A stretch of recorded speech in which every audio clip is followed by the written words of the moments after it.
Nightly greetings, one and all. Monique Tuzon here, homegrown, and happy to be bringing you the major events unfolding all across the planet within the 24-hour news cycle. And atop the news leaderboards, the Kremlin hits back at POTUS Joe Biden for his latest remarks on Russian President Vladimir Putin, calling him a crazy SOB in a Democratic Party fundraiser in La La Land or Los Angeles.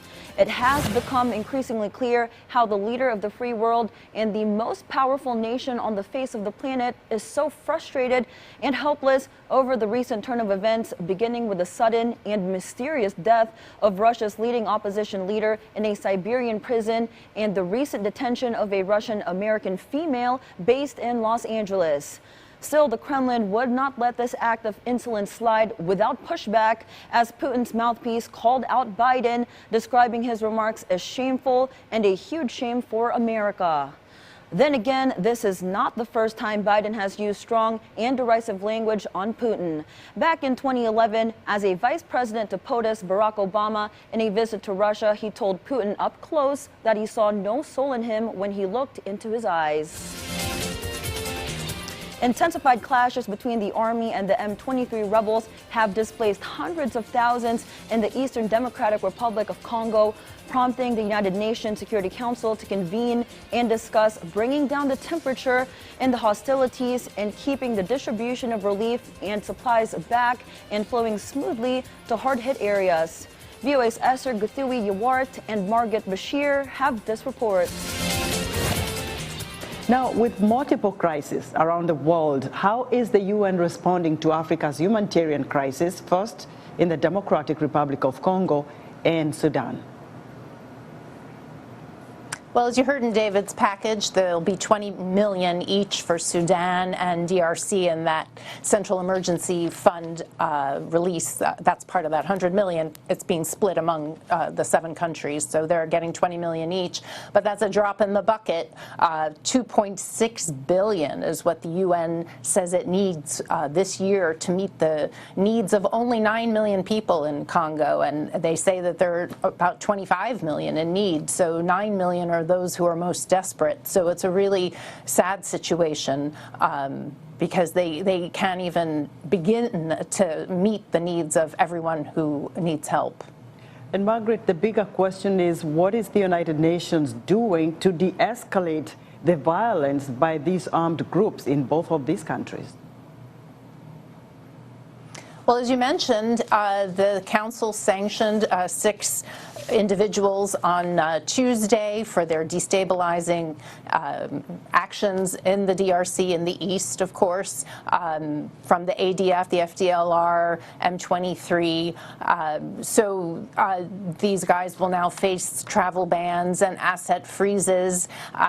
Council is very concerned about the situation. France asked for this briefing on Tuesday to discuss what's going on. You know, as you may recall, about 10 years ago, there was a similar situation in the east, and the M23 was poised to take Goma at the time, but then they were kind of, you know, beat down by the MONUSCO, by the UN peacekeeping force there with their intervention brigades and with the Congolese army, but now they have reared their head again, and since 2022, and it's really causing a lot of misery and suffering in eastern DRC, and it's potentially a little bit scary because the UN is drawing down its peacekeeping force this year. They're beginning to leave. So if there's a security vacuum, that could go very badly if the Congolese army can't step in and provide the protection of civilians that's necessary. And Margaret, very quickly, what are you learning from, in case of DRC, about the humanitarian organizations working there? What is their biggest concern? Well, I think security is a big concern because they can't deliver if they're not safe. And there are many people in very hard to reach areas that they can't get to. And so they have multiple concerns. And of course, as always, it is a shortage of resources. And at this moment, we turn to PTV's Pine City studios for the latest developments in the Cordilleras. Ala. Naimbag Arabi Pilipinas na aprobaranan iti muna panagbasa iti lokal na konseho ti singasing ordinansa a panakipaay ti menstrual leave kadagiti amin a babae nga empleyado iti pribado a sektor ken iti gobyerno.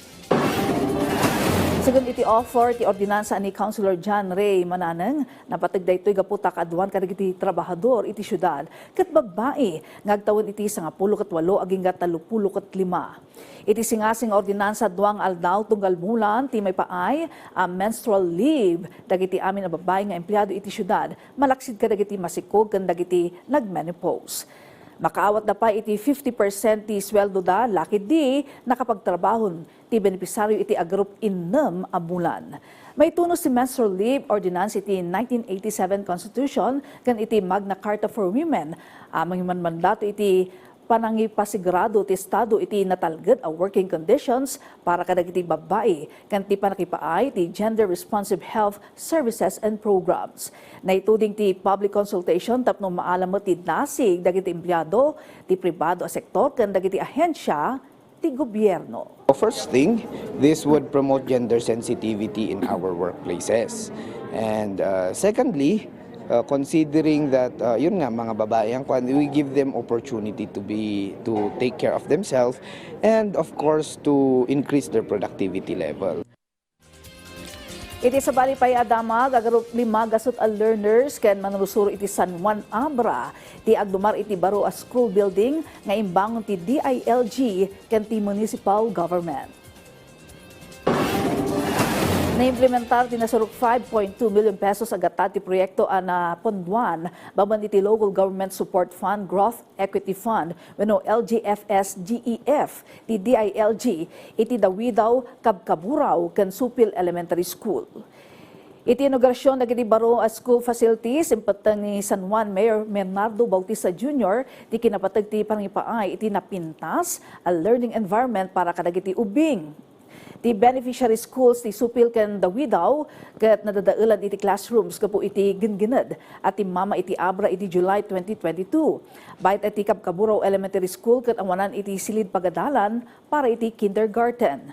Inalukoy met ni Vice Mayor Ari Lucas Bautista dagiti ubing asaya atenda ti panagadalda para metlang iti napimpintas ang masakbayan dagitoy. Dagiti damdamag manipod dito'y PTV Cordillera. Siyak ni Ala Sunduan, Naimbag, Arabi. And that's a wrap for tonight. We look forward to you joining us here same time, same location on your remote and browser for more late breakers tomorrow. And always keep in mind to aim high, work hard, give thanks, and stress less while you catch the news right here. Monique Tuzon here wishing you all a restful night ahead.